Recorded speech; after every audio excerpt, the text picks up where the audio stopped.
श्री सतगुरु अमृतवाणी। तर्क बुद्धि। देखो, इस मार्ग में तर्क बुद्धि सबसे खतरनाक है। यह मानव को रसातल में ढकेल देती है। इसको कभी भी दिल में जगह न दें। तर्क बुद्धि होने से किसी की बात पर विश्वास नहीं होता है। अपनी बात चाहे सरासर झूठी हो, परंतु उसको सच करने के लिए हजारों युक्तियां लगाकर सच करने की कोशिश करता है। दूसरों की बात सत्य हो, उसको झूठी बात साबित करने की कोशिश में रहता है। तर्कबाज आदमी कभी भी शांति प्राप्त नहीं कर सकता।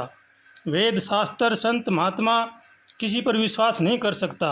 इसलिए हमें बहुत ही सचेत होकर वेद शास्त्र महान पुरुषों का जो कहे गए हैं उन्हीं के अनुसार जीवन बनाना चाहिए।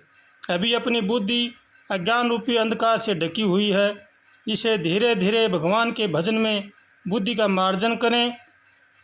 जब बुद्धि शुद्ध हो जाएगी तब पता लगेगा कि संसार क्या है।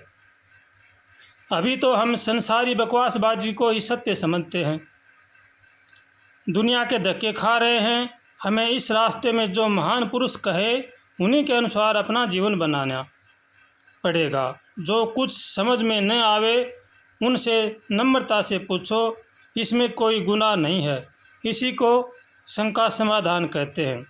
परंतु तर्क न करो। तर्क बुद्धि वाला मानव कभी सपने में भी सुखी नहीं हो सकता है। इसलिए हमें बहुत ही सचेत होकर चलने की ज़रूरत है। हमारी बात यह है कि किसी की निंदा न करें। जो जैसा कोई कर रहा है वह भोगेगा। हम पाप के भागी क्यों बने? अगर हम किसी दूसरे के अवगुण वर्णन करेंगे तो उनका अवगुण हमारे अंतःकरण को गंदा बना देगा। इसलिए किसी में देखो तो गुण ही देखो। बस अपने ही तरफ देखो कि हमारे में कितना विकार भरे हैं। बस इनको निकालने की कोशिश करो। ज़्यादा ज्ञानी न बनो। हमें अपना रास्ता तय करना है। न जाने संसार तो क्या क्या कर रही है, किस किस को सुधारोगी। बस अपने आप सुधरने की कोशिश करो। अगर भगवान की दया से हमारे विचार ठीक हो गए तो दुनिया सब ठीक है, कोई शत्रु नहीं है। अगर हमारे विचार दूषित हैं, सारी दुनिया हमारे लिए दुख रूप है। बस हमें रास्ता तय करना है। किसी की तरफ मत देखो। हमारे जो दूषित विचार हैं उनको शुद्ध करो।